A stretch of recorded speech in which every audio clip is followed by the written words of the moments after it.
नित्यम हिताहार विहार सेवी समीक्षकारी विश्वेश्वर सक्त दाता समः सत्य पर क्षमावान आप्तोपसेवी भवत्य रोग। आचार्य वाग्भट।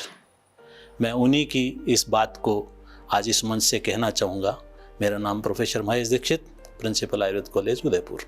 पहले वाली वीडियो में हमने देखा कि क्षमा का क्या महत्व है स्वास्थ्य के लिए। ये जो श्लोक मैंने आपको पढ़ के सुनाया, हजारों साल पहले आचार्य वाग्भट, आचार्य चरक ने ये लिखा, स्वस्थ कौन रहेगा, रोगी कौन नहीं होगा। उसमें बहुत सारी शर्तें हैं। रोजाना हितकर आहार करना, हितकर विहार, लाइफस्टाइल आपकी अच्छी हो, दाता समः सत्य पर क्षमावान आप्तोपसेवी। आज हम चर्चा करेंगे समय।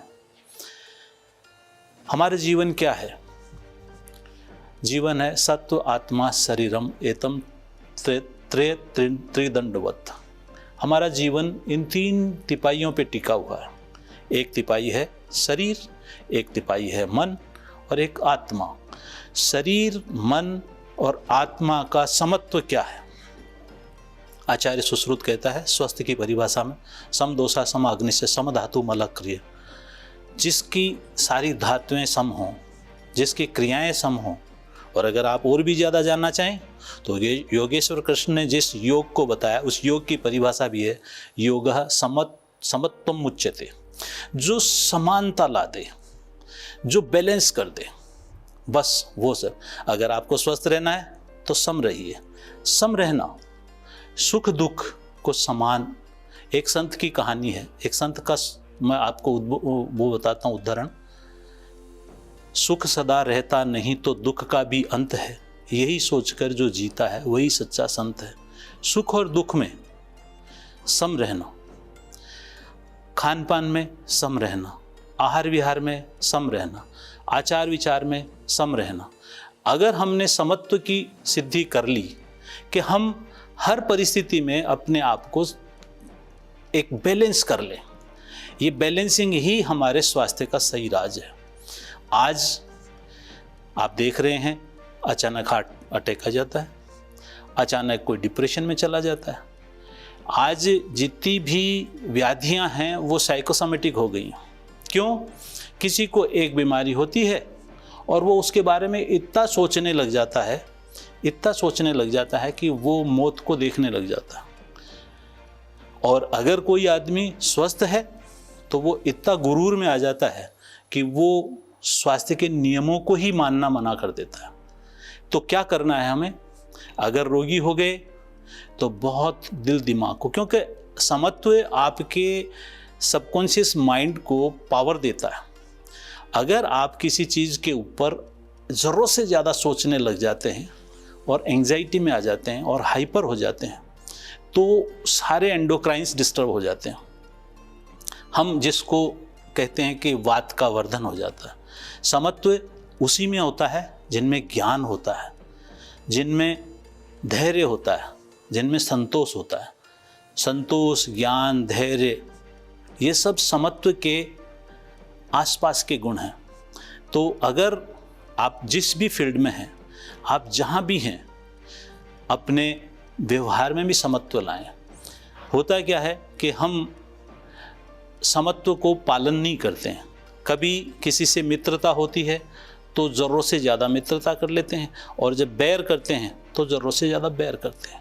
हम बीच में क्यों नहीं रहना चाहते? हमें सम रहना चाहिए। हमारे शरीर का भी समत्व करना चाहिए। हमें कितना परिश्रम करना चाहिए और कितना आराम करना चाहिए, इसका समत्व होना चाहिए। अभी आप देखते हैं बहुत सारे बड़े बड़े सेलिब्रिटीज़ की भी, कईयों की जिम के अंदर मौत हो जाती है। क्यों? समत्व का ज्ञान नहीं है। शरीर को कितना काम में लिया जाए और कितना आराम दिया जाए, समत्व चाहिए। हर जगह पे समत्व चाहिए।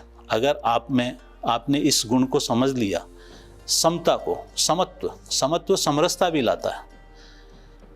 तो आइए हम कोशिश करें कि हम समत्व को उत्पन्न करें। समत्व को अगर आप लाना चाहते हैं तो योग इसके लिए आपको सबसे बड़ा सहायक होगा।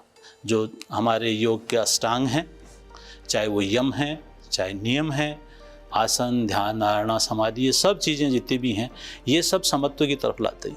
मेडिटेशन करते हैं, हम पूजा करते हैं, हम ध्यान करते हैं, हम एकांत में बैठते हैं, तो वो हमें मनन करने के लिए बाध्य करता है कि हमारे जीवन में क्या क्या परेशानियां हैं और उन परेशानियों का क्या समाधान हो सकता है। आप यकीन मानिए, जैसे अभी आजकल जो भी कोचिंग इंस्टीट्यूशंस कहीं बाहर चल रहे हैं, बच्चे वहाँ पढ़ने जाते हैं, एक बार टेस्ट में 5 नंबर कम आए और वो सुसाइड टेंडेंसी डेवलप हो जाती है। तो ये कैसे हुआ? अगर उसको थोड़ा सा समत्व आ जाए, थोड़ी सी समझ आ जाए, तो उसका जीवन बच सकता है। तो यहाँ जीवन बचना और स्वस्थ रहना, इन सब के पीछे अगर आप देखेंगे तो समत्व ही है जो सुख दुख, सुख विपत्ति, इन सब के अंदर अपना बैलेंस बना लेगा।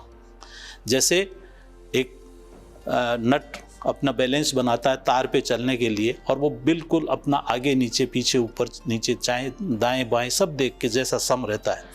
तो समत्व हर जगह आवश्यकता है, हर जगह, किसी से बातचीत करने में, खान पान में, कितना खाएं कितना नहीं खाएं। अब देखिए, आप देखिए कि आज से 50 साल पहले लोगों को बीमारी होती थी भूखमरी के कारण, और आज बीमारी हो रही है ज़्यादा खाने के कारण। तो समत्व तो नहीं रहा, कितना खाना, कब खाना, ये समझ के हमको समत्व का पालन करना चाहिए। वैसे देखा जाए तो पूरा जीवन ही समत्व को समर्पित है। मैं आपसे आग्रह करूँगा कि अपने जीवन में समत्व लाएं, बहुत ऊपर नीचे ना करें, जीवन को एक सीधी पटरी पे चलने दें, तो आप न केवल स्वस्थ रहेंगे, सुखी रहेंगे, समृद्ध रहेंगे। जय हिंद, जय भारत।